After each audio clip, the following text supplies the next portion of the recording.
Welcome to the Tanya Acker Show. My guest today is Sarah Ellison. She's a staff writer for The Washington Post, who's based in New York.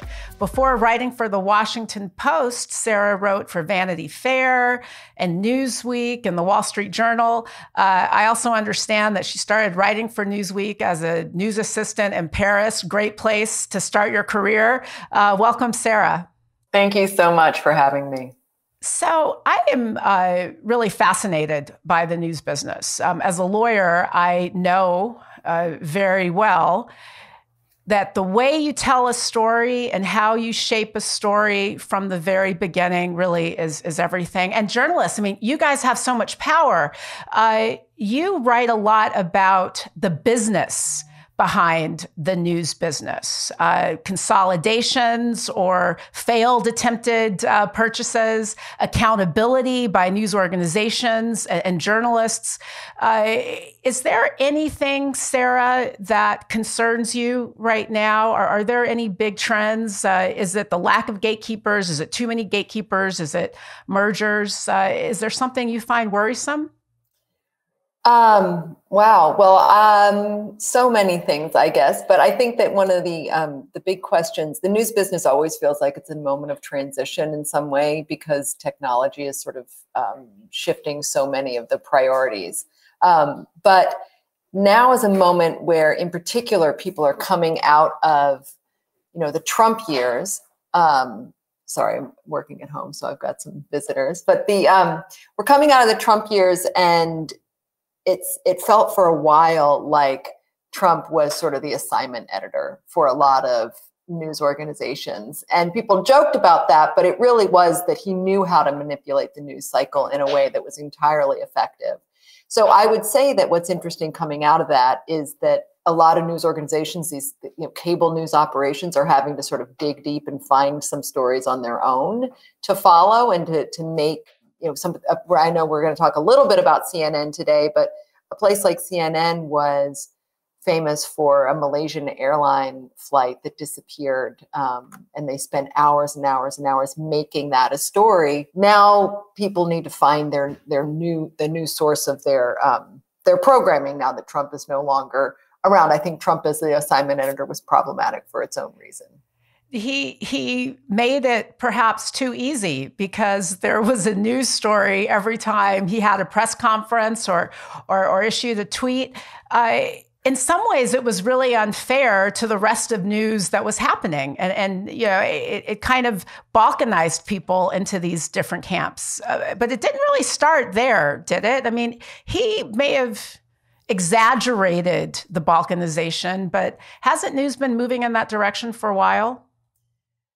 I mean, ever since there was the development of cable news and Fox News and the identification of an audience that was neglected. I mean, the whole idea behind Fox News was that in fact, conservatives felt that they were not represented, particularly well represented by mainstream news outlets. And so the moment you start an operation that is not just the big three news networks, which is ABC, CBS, and NBC News, and you have lots of other voices, you get to have news that speaks to you and that brings you what you want to hear. And you're right that that's been going on for quite some time.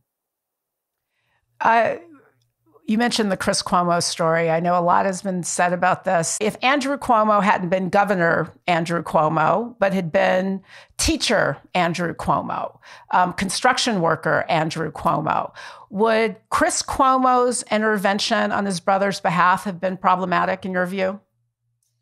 It's interesting because the reason that we understand from CNN that Chris Cuomo was fired was because he did not disclose what he did to his bosses. He did not disclose the advice that he gave to his brother. And there are a lot of people who exist in the normal world who say, what was so wrong about advising your brother? If I had a brother who was in trouble, I would have done this very same thing. And it's interesting because there's no code that, if you're a lawyer, there is obviously a professional code. You can be disbarred for certain things, and the rules are there for that kind of behavior. There's not really something like that for journalists. There's sort of the norms and ethics of what we follow.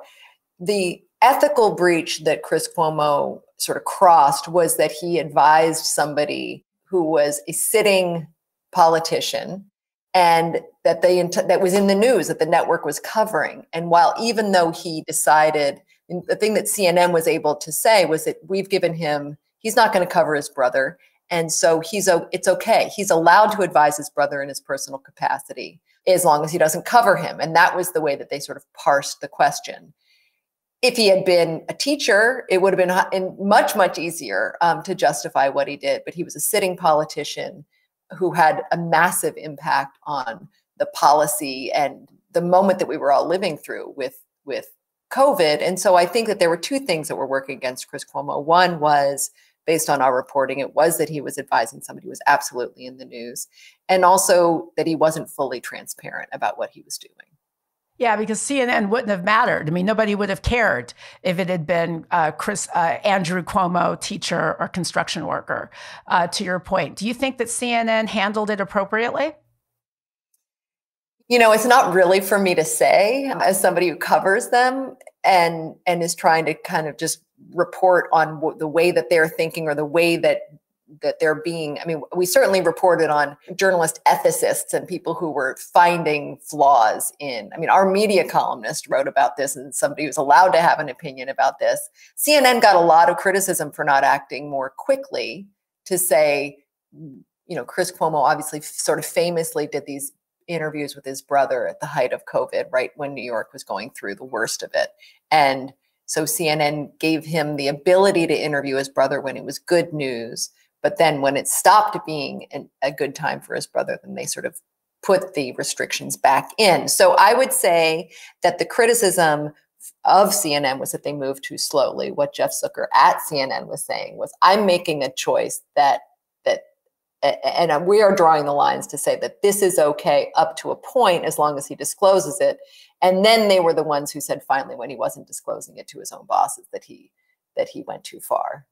I want to go back actually to how you very deftly answered my question, because I think it was appropriate for you to say my personal opinion. I'm paraphrasing. I don't want to kind of put out there because I'm a reporter who covers this. I'm a reporter who covers this topic. What you are doing is, to my mind, trying to reiterate that there is such a thing as journalistic objectivity. But is there really? You know, I interviewed a journalist and he said there's no such thing as objectivity. There's only fairness. What do you think about that? I think that's absolutely correct. There is for a long time, big journalistic organizations liked to kind of wrap themselves in the warm blanket of objectivity, and that we are only reporting what is objectively the case. And that's been sort of chipped away at in from a million different directions, politically, right and left, from an identity perspective, like who gets to tell, who gets to report on the news. Fairness is absolutely the right metric and the right measure. It's still, though, in terms of me to say when Chris Cuomo should have been fired, that goes beyond. And I think everyone, I mean, I started my career now, longer ago than I'd like to admit, but it's definitely an answer that has changed. When I was at the Wall Street Journal at the beginning of my career, our publisher was talking about how you could build truth fact by fact, like brick upon brick, similar to the building of a cathedral. And it was this really lovely idea that I was really taken with. We've just seen how that's gotten so much more complicated over the past decades. You can't really come up with truth with a capital T. But can't you really? So you work at you're at the Washington Post. The Washington Post has been in the targets of any decision maker, from Richard Nixon. Anybody who's on the other end of a bad story comes after you guys. The fact that people are mad, the fact that people can concoct alternate realities doesn't mean that there is such a thing. I mean, are the rest of us being bullied into kind of accepting a sort of, well, there are two sides to everything approach when sometimes there isn't really? That's a loaded question because I do feel like that. I feel like a lot of people are being bullied into having to admit the legitimacy of things that are factually nonsensical. Has the pendulum swung too far, Sarah? I mean, I think it depends on exactly what situation we're talking about and we're referring to. Certainly, you know, on something like vaccines or the pandemic, there is a way to report on facts and on public health that vaccines work. It's not your own personal research project to determine whether or not you want to get a vaccine. Like, there's a lot of evidence to them. And so I don't think that, you know, and certainly my organization and others aren't respectable organizations, and I hate to even say respectable, but like fact-based, evidence-based reporting indicates that there's no two sides to that argument. And I would say that fairness really is a higher burden than what people like to talk about with balance, where you call and you say you call somebody on the other side and you make a well-rounded group of calls to different sources and you come up with an answer. I mean, fairness really does require you to come down with an answer. So yes, there is. I mean, when you say being bullied, I'm curious who you're referring to. Like, what kind of story do you think that there's a? Not really any person or entity in particular, but I think that there's become an increasing normalization of things and ideas and principles and statements that have no basis in fact. It's become much more credible for people to simply lie. And, you know, the lie's normalized. I mean, maybe I'm older than I'd like to admit to, but once upon a time, it was not okay. Like, you got called out for making stuff up. These days, it seems, you know, you are defended and protected and coddled if, you know, people like your lie. I mean, certainly there are lies that have gained a lot of traction with a large number of people, and that gives those lies oxygen. You know, the lie that the election was stolen, we refer to as the big lie.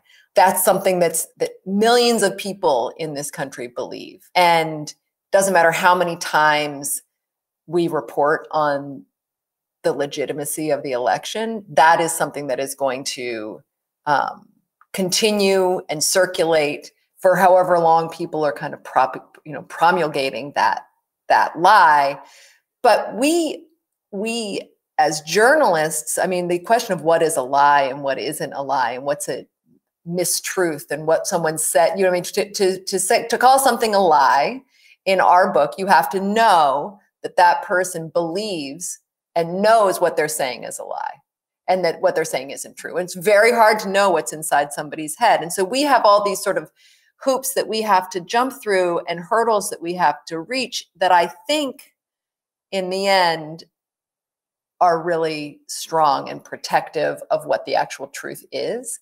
But it requires journalists to work really hard to try to get to that point. And it also isn't as satisfying when you want someone to say that it's a lie. And we have a kind of process to go through to kind of get there. And when we started, there were times where, you know, the Washington Post said Trump lied about things, but it took us a while to establish a fact pattern that he actually knew what the truth was and was lying about something.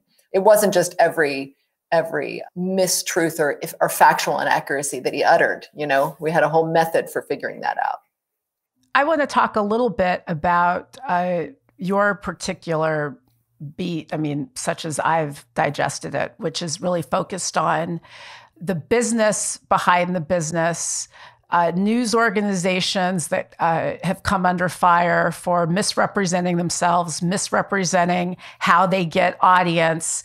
That's really a big deal. You know, you wrote about Aussie Media, where I guess its CEO got into some trouble and is being accused of overstating readership and doing, I guess, what a lot of organizations, or I should say a fair number of organizations do, which is And maybe you could explain how it works. They essentially buy audience, or they buy access to these algorithms that make it look like they've got more people reading than is actually the case. Can you explain how all that works, Sarah? It's a tricky thing to explain, but in just a very shorthand way, audience online, you don't know what a page impression, where that's actually coming from. If that's coming from a really interested human, if that's coming from a bot, if that's coming from a paid advertisement sort of that has essentially purchased a page view. So you can buy audience in a way online that is pretty common, in fact. I mean, there's just a lot of different websites and a lot of different digital publishers do this. The key is that you have to have some actual audience and traffic beneath your product that's actually consuming your product, that you can sort of use certain techniques to juice the audience, but you need to have something really big and underlying. And one of the things that Ozzy did was they had a product, they had articles that they were producing, they had videos that they were producing, but they were relying almost entirely on audience that they purchased for that particular video. And so that no one real was really showing up to watch that or to consume that piece of content. Does that make sense? Yeah. So this is different from, let's say, because there are companies and people who will look at what's trending and they will say, direct your use these search terms, or place your ads here. What you're describing is a little bit different, if I understand it correctly, that you're actually purchasing views that aren't necessarily human. I mean, it seems strange. It's not that they're actually not human. It's just that these are people who might be looking for something. I mean, it's a little bit along the lines of what you're saying, but a bit more aggressive. And in that this is something that people are looking for. So we're going to produce content that will be along those lines, and then it will take advantage of that particular search, but also send people there even if they're not really looking for that. Does that make sense? So that it does. Yeah. So if it's such a industry, I mean, I don't want to say industry wide, who knows what the industry is anymore these days, but if it's a not uncommon practice, if it's something that outlets are doing, why did Ozzy Media, why are they in such hot water over it? Well, it's a matter of degree, first of all, and it appears that Ozzy was relying on this tactic more than the average publication, the digital publication. But what Ozzy really got, what really highlighted it for everyone, is that an Ozzy employee, one of its executives, impersonated on a conference call an executive from a different company that appeared to be representing interest in Ozzy's product. On an investor call, there was, to get new investment into Ozzy, there was an Ozzy representative and an Ozzy executive that was impersonating an executive from YouTube to make it seem like Ozzy was getting a lot of interest from Silicon Valley platforms. And so there's something there that, like, it might be kind of difficult to understand how traffic works and who's watching what, but we all understand. Pretending to be somebody else. Yeah. We all understand pretending to be somebody who you are not in order to get people to give you money. That makes it very, very simple and plain. Have you ever done a story that you regret? Oh, that's such a good question. I'm sure that I have. I mean, I can think of things that I regret, individual choices that I've made in a story that I regret. Not giving someone a sufficient heads up about their appearance in a story. When you're going to write a kind of difficult story about someone, or in which they are mentioned, it's always hard to make that call and give somebody a heads up or let them know. It's our practice that you have to give people the opportunity to comment if you're going to write about them. And I've always done that, but there are moments where you haven't been quite as explicit with somebody about what the story is going to say. So I've been, I've regretted those kinds of decisions wholesale. Do I regret writing an entire story? I'm sure I do, but I can't think of it right now. Here's another one for you, and I won't ask you for the specifics. It's funny, like, in another profession where you got to be very careful about what you say, law, like, I'm looking out for you journalists. I'll ask some hard questions, but I don't want you guys to get sued. You do a valuable public service. I do think you have a lot of power. Sometimes it's not always used wisely. That I'd agree with. I would agree with that. But has there ever been a time where you've said, I've got, like, let's just say you were investigating or reporting on someone where you had an actual personal feeling about it. And you're like, I don't like this person. I think they're bad news. I think that there is some truth to this. We have to put it out. But what are the things that you do to remind yourself to be fair when you are reporting on something that you've got an obligation? You've got you've got to give a fair report. Again, people define that differently.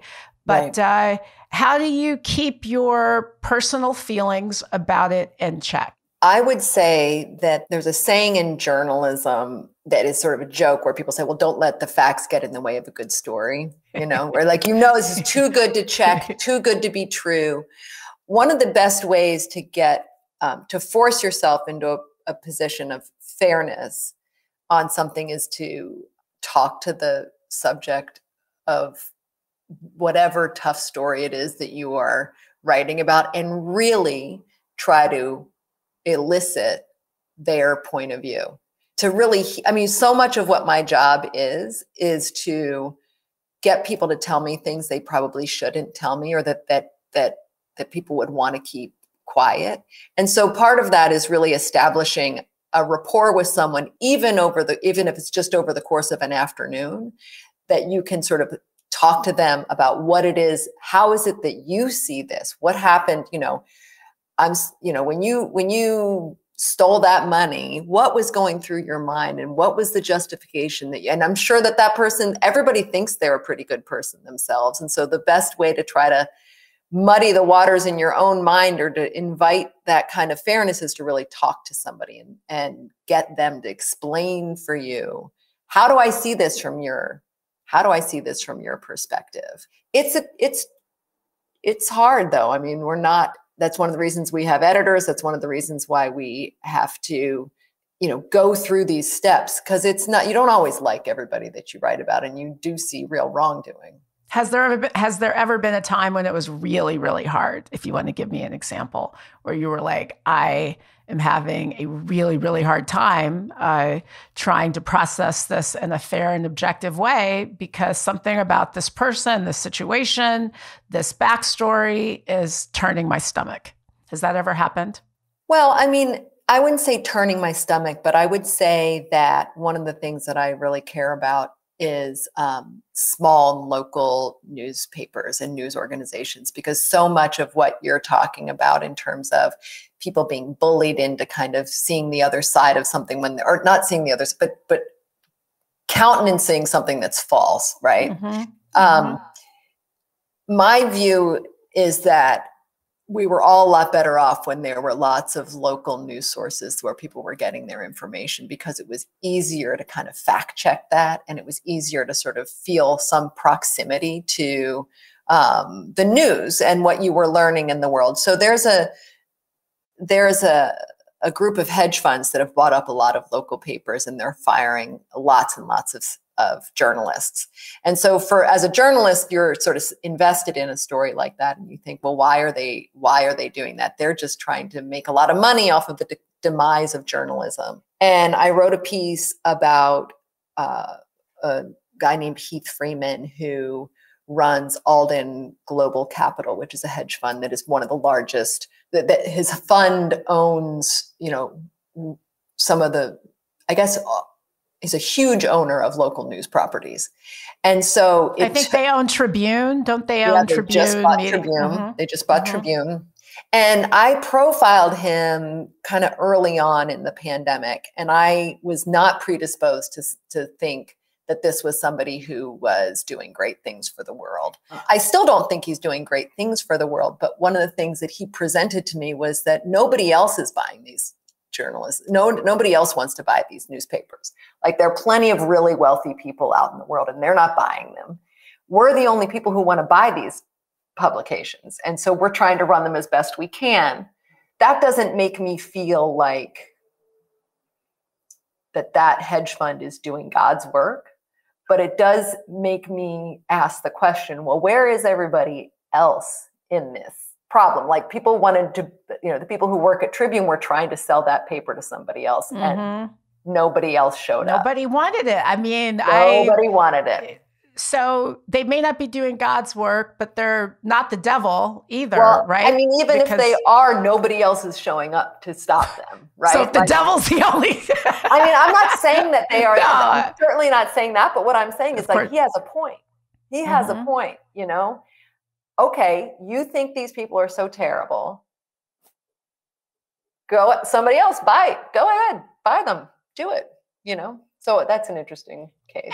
And the issue that sort of even precedes the fact that nobody's buying these papers is that a lot of the local publications are struggling. I mean, they're looking for buyers because readership is falling off. Readership is falling off because they have people have access to so many other platforms. It would seem free, yeah, exactly.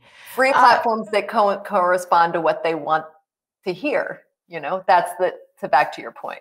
You just nailed it. Like, if I can just listen to people tell me the things that make me feel good, why should I subscribe to the Washington Post or, to papers that, although I will say it seems that a lot of the larger publications, Washington Post, New York Times, have managed to get people to pay for their news. I mean, I did.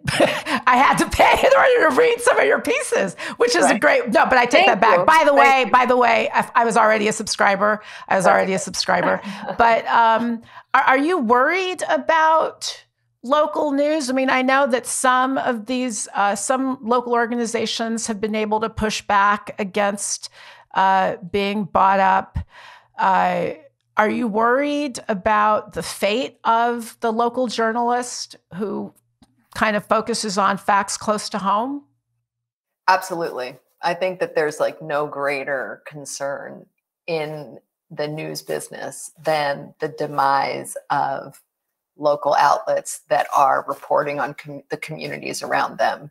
And it's not always the sexiest stories. It's not always muckraking. It's just reporting on a community and bearing witness to what's happening there. And I think that that's something that we have seen, decimated across the country, so that there are all sorts of reasons why that's important for people to be able to see what's happening in their communities. But I'm absolutely, I feel very confident in saying that that's one of the things I'm most worried about. A journalist I interviewed referred to it as he said there's the proliferation of what he described as news deserts. And I think that, you just put a really good pin on it. Even if it's not muckraking, it may not be sexy, by explaining what's going on in these parts of America that don't always have cameras pointed on them, we really get a better understanding of things. I mean, the nuances of how things work are sometimes really being lost. I am so appreciative of you spending the time with me right on the heels of the holidays. This will be out in 2022, early in the year. But before you go, again, because I'm fascinated with journalists and people who decide to, go into that business, right? Like, I for the most part, or at least for the folks who work at a lot of places, where they've put in the time and the years, you went in because you wanted to do something. You wanted to tell stories and expose truths. Are you hopeful for that? Do you think that there is a path for your business to keep getting better? Or are you worried that you're constantly under threat from, anybody can sit down in front of their computer, make up any kind of thing, and maybe, get more clicks than you do. Sarah Ellison, veteran reporter who checks her sources. Are you worried? And if you're not worried, give us something hopeful with which to leave on.